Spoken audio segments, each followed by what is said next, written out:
बिस्मिल्लाहिर्रहमानिर्रहीम। अस्सलाम वालेकुम नाजरीन, मैं हूँ आपका होस्ट कमर गोंदल और आप देख रहे हैं सरेआम न्यूज़ का प्रोग्राम सच सरेआम। आज हमारे साथ फिर मौजूद है हमारे प्रोग्राम में हमारे दोस्त हैं, हमारे साथी हैं और सहाफ़ी भी हैं और उस्ताद भी हैं और सोशल वर्कर भी हैं, जनाब अरमान तारड़ साहब। तो आज हम मौजूदा जो मुल्की सूरत हाल है इस पे ऊपर गुफ्तगू करेंगे कि बेशुमार मसाइल, बेशुमार मामलात जो इस वक्त चल रहे हैं मुल्की सूरत हाल में। कोरोना लॉकडाउन तो चलो एक इंटरनेशनल इशू है, उसकी जो पॉलिसीज़ हैं वो ज़ाहिर है WHO और दीगर इंटरनेशनल लाज को मद्देनज़र रख के हुकूमत अपने तौर पे जो भी अहकाम कर रही है, जो भी मामला कर रही है, उससे कतई नज़र जो बाकी इस वक्त अवाम मसाइल का शिकार है उनमें महंगाई जो दिन ब दिन बढ़ रही है, ठीक है, नाकाबिले बर्दाश्त हो रही है। उसके बाद इधर PIA का जो इशू है, ठीक है, उससे पूरी दुनिया में ना सिर्फ PIA बल्कि पूरे पाकिस्तान की जगनसाई हो रही है। इसके पीछे ज़िम्मेदार कौन है ये तो तहकीकात वगैरह या तहकीकाती अदारे हैं वही बता सकते हैं, लेकिन ओवरऑल जो इस वक्त जो सूरत हाल चल रही है उसको मद्देनज़र अगर रखें तो इससे हुकूमत को इस बारे में चाहिए था कि कोई अच्छा तरीका इख्तियार करती जिससे कम से कम पाकिस्तान की इज़्ज़त जो थी वो बच जाती। लेकिन चले मामला असास है, अब इस पर भी गुफ्तगू करेंगे। उसके अलावा जो हमारा टॉपिक में शामिल है गुफ्तगू में वो है मौजूदा इस वक्त तरक्याती काम जो है वो गुजरात में बिलाशुबा जो बिलखसूस हल्का NA 68 है MNA चौधरी हसैन लाई साहब का, तो उसमें तरक्याती काम जो है वो हो रहे हैं, बहुत ज़्यादा हो रहे हैं, तमाम देहातों में ओवरऑल हो रहे हैं। लेकिन वहीं इसके साथ साथ नाकस मटीरियल के इस्तेमाल की शिकायत भी जो है वो भी मसूल हो रही हैं कि जहाँ जहाँ भी तरक्याती काम हो रहे हैं, सड़कें बन रही हैं, गाँव में देहातों में गलियों नालियों सेवरेज और निकासी याब के जो मसाइल हैं वो हल हो रहे हैं, लेकिन वहाँ पे पाकिस्तान की अवाम के खून पसीने की जो कमाई है उनसे ये तरक्याती काम हो रहे हैं। ना तो ये कोई MNA जो है वो अपनी जेब से दे रहा है, ना हुकूमत जादू के ज़रिए से पैसे पैदा करके तो अखराजात करती है। ये हमारे ही अवाम का खून पसीने की कमाई है, टैक्सों का पैसा है जो हमें दिया जाता है, लेकिन उसमें भी हमारे साथ बदहनती की इंतहा कर दी जाती है और नाकस मटीरियल का सरेआम इस्तेमाल किया जाता है, किया जा रहा है। तो इस पर भी गुफ्तगू करेंगे। जी अरमगान साहब, आज आप हमें बताएं मौजूदा जो महंगाई की सूरत हाल है वो नाकाबिले बर्दाश्त हो चुकी है, अवाम जो है वो दिन ब दिन पेट्रोल का जो इशू था उसको वजह से भी। बिस्मिल्लाहिर्रहमानिर्रहीम। First of all thank to Allah almighty and thank you Gondal sahab, आप ने दोबारा मुझे इस काबिल समझा। तो मैं यहाँ पे आपको बताता चलूँ कि कोरोना लॉकडाउन की वजह से हालात पहले ही बड़े माशी लिहाज से डाउन चल रहे हैं, लेकिन उसके साथ जब पेट्रोल की प्राइसेस बढ़ी हैं, कम हुई हैं, तो हमारे मुल्क में पेट्रोल मिलना नायाब हो गया था।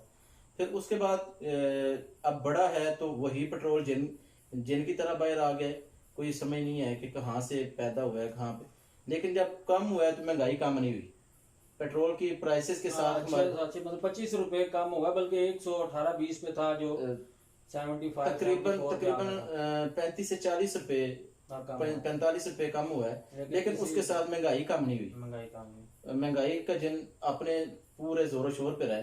उसके बाद जब बढ़ी हैं कीमतें तो फिर कीमतें बढ़ गई हैं, पेट्रोल की प्राइसेस के साथ दूसरी अशिया की कीमतें बढ़ गई हैं, लेकिन उस कम होने पे जो कोई भी बिजनेसमैन है वो कम नहीं करता, लेकिन जब पेट्रोल की कीमत 1 रुपया भी बढ़े तो हर चीज की कीमत इस बहाने पे, इस वजह से बढ़ा देता है कि जी पेट्रोल बढ़ गया तो उससे फ्यूल चार्जेस बढ़ गए। अच्छा, वो साथ में ये भी कि जैसे ये हमारी लोकल ट्रांसपोर्ट है उसमें अगर 40-45 रुपए पेट्रोल कम हुआ था तो किराया किसी सूरत 1 रुपया भी कम नहीं हुआ, किसी भी रूट पे कम नहीं हुआ, किसी भी रूट पे।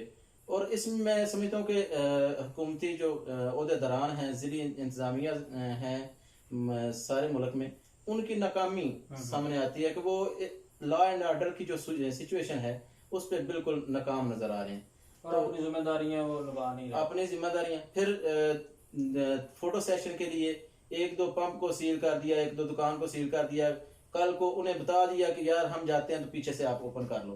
बस उनसे 2-4-10 हज़ार रुपए लिए तो अपनी जेबें गर्म की और आवाम का कोई ख्याल नहीं रखते। तो ये एक बड़ा इशू है।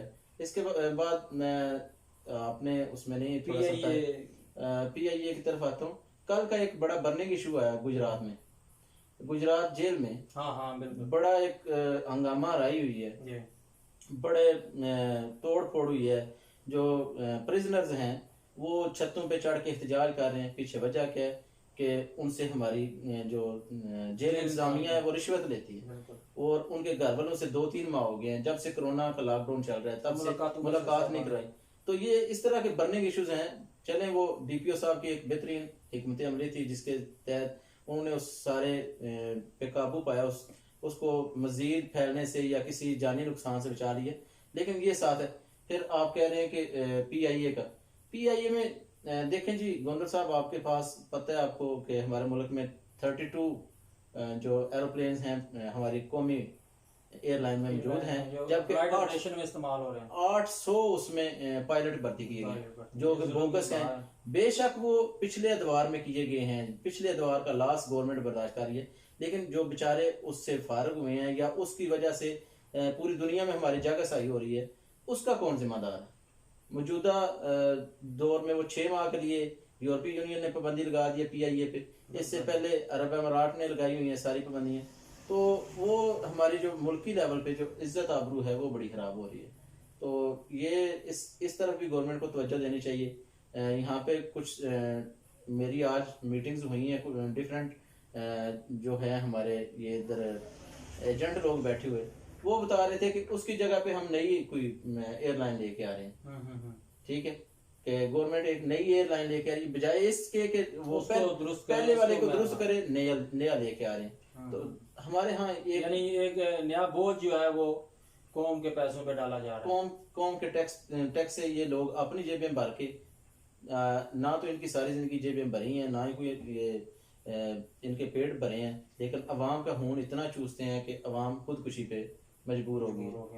अच्छा, दूसरा अभी अरमान साहब बात ये है कि तरक्याती काम बेश बलाशुबा इस हल्के में जो है आपका हल्का 68 है, इसमें बेशुमार तरक्याती काम का आगाज़ हो चुका हुआ है, हो रहे हैं, कुछ कंप्लीट भी हो गए हैं, लेकिन वहीं जो है ना वो नाकस मटीरियल की शिकायत बहुत ज़्यादा आ रही हैं। देखिए गोंदल साहब, ठेके जो हैं वो मनपसंद अफराद को दिए जा रहे हैं, नवाजा जा रहा है उनको, ठीक है। तो इसमें मतलब हमारी जो हुकूमती मशीनरी है जिनकी ये जिम्मेदारी है कि कौम के टैक्सों के पैसों का मुस्बत इस्तेमाल करवाया जाए और जो तरक्याती काम हो रहे हैं उनकी क्वालिटी को चेक किया जाए, वो अपने अदारे जो हैं वो अपनी जिम्मेदारियां, इसका मतलब है कि अदा नहीं कर रहे। ठेकेदार जो है वो अपनी मर्जी से, मन मर्जी से जो भी मटीरियल का इस्तेमाल कर रहे हैं, इस पे ऊपर हुकूमत कोई इशू नहीं ले रही, एक्शन नहीं ले रही। आपके सामने आप बहुत अच्छी तरह से समझते हैं, जब से हम लोगों ने होश संभाला है तो ये हमेशा से मनपसंद लोगों को ठेके दिए जाते हैं। मनपसंद लोगों को, वो लोग मनपसंद होते हैं जिन्होंने इनकी इलेक्शन कैंपेन्स चलाई होती हैं, उनको ठेके देते हैं। फिर वो नाकस मटेरियल का इस्तेमाल, जैसा कि पिछले तकरीबन 5-6 माह पहले ये रोड बनी थी एयरपोर्ट चौक के पास, तो वो आफ्टर 1 मंथ अभी वो कंप्लीट भी नहीं हुई थी एक साइड से, तो दूसरी साइड से खराब हो गई थी, उसमें खड्डे पड़ने शुरू हो गए थे। उसके बाद अभी वो दोबारा से फिर मतलब हमारी आवाम के टैक्स पे के पैसे से फिर बन रही है। फिर वो साथ तो मेरे ख्याल से 1 साल में 2 दफा उसका रिपेयरिंग का ठेका हो चुका है। 2 दफा पहले भी हुआ और पहले मुकम्मल होने से पहले ही वो पीछे से टूटना शुरू हो गई थी। पीछे से टूटना अभी, और साथ में ये मलक होकर का प्रोजेक्ट आपके सामने है, वो सड़क बीच में से खराब होना शुरू हो गया है, साइड से खराब हो रही है, साथ में वो नकासी आपके लिए नाला बन रहा है, उसमें इतना नाकस मटेरियल है कि आप यकीन माने वो आगे बना रहे हैं, पीछे से गिरता जा रहा है। हल्की सी बारिश हुई थी और लोग इस बात पे एहतजाज कर रहे थे कि एक तो गांव के लोगों को के घरों से वो 3-4 फुट ऊपर उठा के बना दिया, और दूसरा वो पानी का निकास भी ठीक नहीं किया, और साथ साथ वो नाकस मटेरियल इतना है कि वो साथ साथ गिरता भी जा रहा है, यानी आवाम के पैसों का ज़िया हो रहा है। तो इस चीज़ पे हुकूमत को चाहिए नोटिस ले, बिलखसूस जो हमारे MNA साहब हैं, जो अपनी मेहनत से, अपनी कोशिश से, जद्दोजहद से इलाके के लिए करोड़ों के नहीं अरबों रुपए के फंड्स जारी करवा रहे हैं, लेकिन उन फंड्स के अरबों रुपए का मुस्बत इस्तेमाल नहीं हो रहा। इस बारे में भी बिलखसूस चौधरी बरादरान सर, उसमें सिर्फ और सिर्फ इतना है कि उसकी हल्की सी निगरानी करने की जरूरत है। खुद से चक्कर लगा जाए तो वो काम ठीक हो जाता है, लेकिन उस काम की निगरानी कोई नहीं करता। इनको सौंपा हुआ है ठेकेदार। जी जी। तो इस मामले में हुकूमत को चाहिए कि वो एक्शन ले। MNA साहब या चौधरी बरदरान जो है अपने हल्के में जितने भी तरक्याती काम हो रहे हैं इनके लिए स्पेशल से अपने कुछ अफराद को मखसूस करके इनकी बाकायदा निगरानी करवाएं और काम की क्वालिटी को प्रॉपरली चेक करवाते रहें। बहुत शुक्रिया अरमान तारड़ साहब आपका, आपने हमें अपना कीमती वक्त से नवाजा। इंशाल्लाह अगले किसी प्रोग्राम में दोबारा आपसे मुलाकात होगी, तब तक के लिए अल्लाह हाफ़िज़।